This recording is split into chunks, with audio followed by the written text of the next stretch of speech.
محفل میلاد النبی صلی اللہ علیہ وسلم کی حقیقت کیا ہے، ضرورت کیا ہے اور تقاضے کیا ہیں، اس حوالے سے کچھ گزارشات عنوان گفتگو رہیں گی۔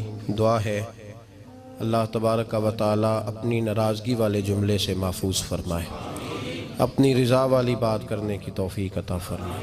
عزیز بھائیو، قرآن مجید فرقان حمید نے ارشاد فرمایا، قل بفضل اللہ، اے محبوب آپ فرما دیں جب اللہ کا فضل ملے، وَبِرَحْمَتِهِ اور اس کی رحمت ملے، فَبِذَلِكَ فَلْيَفْرَحُوا تو انہیں چاہیے کہ خوشی کا اظہار کریں۔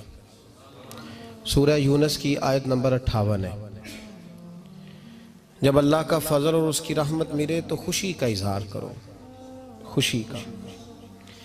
اسلام مسرتوں کا دین ہے، خوشیوں کا دین ہے۔ نبی پاک سید عالم صلی اللہ تعالیٰ علیہ وسلم کی مسکراہٹ کے اندر وہ حسن تھا کہ کائنات ساری حضور کی مسکراہٹ کی وجہ سے ہی مسکرا رہی ہے۔ حضرت جریر ابن عبداللہ رضی اللہ تعالیٰ عنہ حضور کے صحابی ہیں، وہ فرماتے ہیں کہ جب حضور مدینہ طیبہ تشریف لائے تو میں ملاقات کے لیے حاضر ہوا۔ پہلے دن میں حضور سے ملا تو نبی پاک مسکرا رہے تھے۔ پھر 10 سال میں حضور کو دیکھتا رہا، اور حضور کے وصال سے چند دن پہلے میری جو آخری ملاقات ہوئی تو اس میں بھی میں نے اپنے نبی کو مسکراتے ہی دیکھا ہے۔ اور فاضل بریلوی رحمۃ اللہ تعالیٰ علیہ نے تو اس تخیل کا اور رنگ میں لیا ہے۔ وہ کہتے ہیں حضور کے مسکرانے سے ہی دنیا مسکراتی ہے۔ فرماتے ہیں جس کی تسکی سے روتے ہوئے ہنس پڑے۔ جب حضور ہلکا سا مسکراتے تھے تو رونے والوں کے دل بھی ٹھنڈے ہو جایا کرتے، غمزدہ لوگ مسکراتے تھے۔ حضور کی خوشیاں تقسیم کرتی تھی۔ نبی پاک صلی اللہ علیہ وسلم کا مسکرانا امت کے دلوں کو ٹھنڈا کرتا تھا۔ فرمایا جس کی تسکی سے روتے ہوئے ہنس پڑیں، اس تبسم کی عادت پہ لاکھوں سلام۔ اور فرمایا یہ نہیں تھا کہ حضور بڑے تکلف سے مسکراتے تھے، حضور کی تو عادت تھی، اس تبسم کی عادت پہ لاکھوں سلام، مسکراتے رہنا، خوشی کا اظہار۔ اسلام بہت ساری چیزوں کا انسان کو پابند کرتا ہے، حدود و قیود میں رہنے کا حکم دیتا ہے۔ صحابہ کرام علیہم رضوان کے ہاں شادی کے موقع پر بارات لے کر کے جانے کا کوئی رواج نہیں تھا۔ حضرت عبد الرحمن ابن عوف رضی اللہ تعالیٰ عنہ جیسے مالدار لوگ بھی شادی کرتے ہیں تو نبی پاک کے بغیر بھی بارات چلی جاتی ہے۔ کوئی کانسیپٹ نہیں اس طرح کا کہ ڈھیروں بارات لے کے جائی جائے۔ حضرت عبد الرحمن ابن عوف کہتے ہیں میں حضور کی بارگاہ میں آیا تو سفید کپڑے پر پیلا زرد نشان تھا۔ حضور نے فرمایا کیا ہوا، یہ داغ کاہے کا؟ عرض کی حضور کل میں نے نکاح کیا تھا۔ تو محبوب نے جو ارشاد فرمایا اس میں فرمایا بڑی اچھی بات ہے، ولیمہ ضرور کرنا، چاہے ایک بکری ہی ذبح کرنا۔ بارات نہیں لے کے جائی جاتی تھی، ولیمے کا حکم دیا۔ اور بخاری میں نبی پاک نے یہ بھی فرمایا جب تمہیں کوئی ولیمے کی دعوت دے تو جایا کرو۔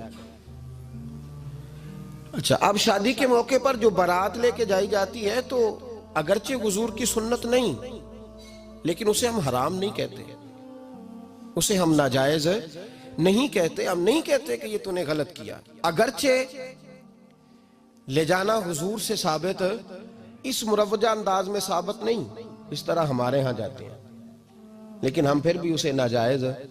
کسی صحابی نے اپنے بچے کی شادی پر اپنے گھر میں لائٹنگ نہیں کرائی، لیکن آپ کو دنیا کا کوئی عالم یہ فتویٰ نہیں دے سکتا کہ لائٹنگ کرانا حرام ہے۔ آپ شادی کے موقع پہ ساری گلی سجا لو، آپ ساری چھتوں پہ لائٹنگ کرا لو، کوئی آدمی یہ آپ کو فتویٰ نہیں دے سکتا کہ شادی کے موقع پر لائٹنگ کرانا جائز نہیں۔ کبھی سنا ہے آپ نے کسی سے؟ بولیے یہ جائز ہے، جائز پیسے ہیں تو ٹھیک، بلکہ میں اس سے آگے بڑھتا ہوں، اس سے تھوڑا اور آگے جاتا ہوں۔ حضرت عائشہ صدیقہ رضی اللہ تعالیٰ عنہ فرماتی ہیں میرا جو کمرہ تھا نا جس میں میں حضور کے ساتھ رہتی تھی اور ایک لمبا زندگی کا عرصہ گزارا، اس میں 3 آدمی سو سکتے تھے، چوتھے کے لیے جگہ ہی نہیں تھی، اور کچا تھا۔ کھجور کے تنے کھڑے کر کے اس پر کھجور کے پتوں کی چھت ڈالی گئی تھی۔ میں جب ہاتھ اٹھاتی تھی تو میرا ہاتھ اپنی چھت کو چھو جاتا تھا۔ یہ ہے سنت نبی پاک کی، یہ حضور کا طریقہ ہے۔ بتائیے پکے گھر میں، لینٹر والے گھر میں رہنا جائز کہ ناجائز؟ کیوں جی، حضور تو کچے مکان میں رہتے تھے۔ آپ نے کیسے پکا بنا لیا؟ اللہ کے محبوب دین کو اس کی اصل بات میں سمجھیں. آپ ایسا نہ کریں جس میں انتشار اور امت تقسیم ہو. اس کا اصل مزاج دیکھیں. مہندی کے موقع پہ اگر کوئی آدمی 6 دیگیں دال چاول کی پکاتا ہے تو منع نہیں, جائز پیسوں سے پکائے. انہیں لائٹنگ لگوائی, کوئی منع نہیں. سارے محلے کو کھانا کھلایا, کوئی منع نہیں. بلکہ نبی پاک نے فرمایا بہترین مسلمان ہی وہ ہے جو سلام پہلے لے اور روٹی زیادہ کھلائے, تو بہترین مسلمان ہے. ناجائز کیا ہے؟ ناجائز ہے شادی کے موقع پر بینڈ باجا بجانا, اس میں رقص کرنا, اس میں بھنگڑے ڈالنا, عورتوں مردوں کا اختلاط ہونا, عورتوں کی مووی بنانا, یہ چیزیں ناجائز ہیں. تو جو ناجائز ہے اس پہ پابندی لگائی جائے گی. جو جائز ہے اس کے بارے میں یہ کہا جائے گا کہ بھائی احتیاط کی جائے, سنت کی طرف دیکھا جائے تو بہتر یہی ہے. لیکن اگر کوئی کسی آدمی کے پاس جائز پیسے ہوں, وہ 100 کنال کے گھر میں رہے, اگرچہ سنت یہ نہیں, پر یہ تو کوئی فتویٰ نہیں نہ دے سکتا کہ حرام ہے تیرا 100 کنال کے گھر میں رہنا, کہ ہے فتویٰ کہیں آپ نے سنا. تو ہمارے ہاں تکلیف کا معاملہ یہ ہے. دیکھیں میرے بھائی, کسی بھی صحابی نے, بڑے درد کے ساتھ بات کر رہا ہوں اور یہ میرا درد ہے, میں درد سے اپنے دل کو, اپنے ایمان کو حاضر ناظر کہہ کے بات کر رہا ہوں. امت بٹ جاتی ہے ہر موقع پہ یار, ہر جگہ ہی تقسیم ہو رہی ہے امت مسلمہ. ہر روز کچھ نہ کچھ فتوے ایسے مل جاتے ہیں جس میں دراڑیں پڑتی ہیں.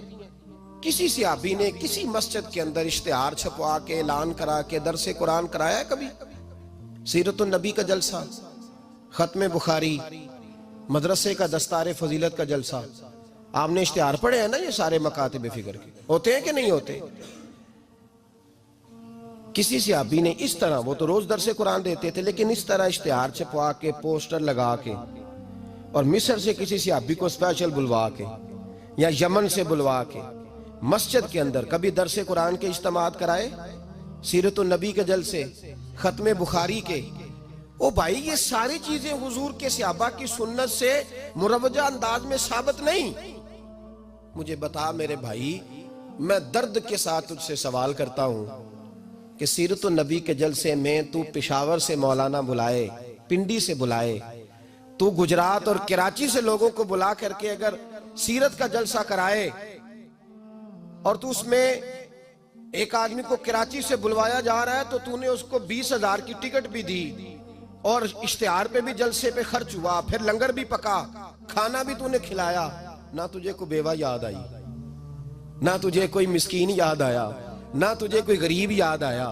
حالانکہ کہنا چاہیے تھا نا, یہ جو ₹1,00,000 لگ رہا ہے کسی بیوہ کی خدمت کر دینی چاہیے, یتیم کو دے دینا چاہیے. درد کے ساتھ بات کر. سوال میرا یہ ہے کہ وہی کام جو سیرت کے جلسے میں ہوتے ہیں, پہلے تلاوت ہوتی ہے, پھر نعت ہوتی ہے, پھر کسی عالم کا بیان ہوتا ہے, وہی کام صرف نام بدل کے کیا جائے, عید میلاد النبی نام رکھا جائے صلی اللہ علیہ وسلم. یہ میں آپ کے ذہنوں پہ دستک دے رہا ہوں, تقریر نہیں کر رہا, صرف دستک دے رہا. او بھائی دیکھو, ایک آدمی وہی کام نام بدل کے کرے تو جائز ہے, اور اگر اس میں نبی پاک کے میلاد کا نام رکھ لیا جائے یا نعت کا نام رکھ لیا جائے تو پھر مجھے اجازت دے میں تجھ سے سوال کروں کہ صرف تجھے حضور کی تعریف پوری لگتی ہے؟ پھر مجھے اجازت دے کہ میں تجھ سے پوچھوں کہ صرف تجھے نعت اچھی نہیں لگتی؟ پھر مجھے اجازت دے کہ میں تجھ سے پوچھوں کہ تجھے صرف رسول اللہ کے قصیدے اچھے نہیں لگتے؟ دے مجھے اجازت کہ میں تجھ سے سوال کروں کہ جہاں ذکر رسول کی بات آئے وہاں تو پریشان کیوں ہوتا ہے؟ تجھے پتہ ہی نہیں یہ تو وہ ذکر ہے کہ رب فرماتا ہے تم بیان کرو نہ کرو وَرَفَعْنَا لَكَ ذِكْرَكَ, محبوب میں نے خود تیرے چرچے ساری دنیا میں بلند فرما دیے.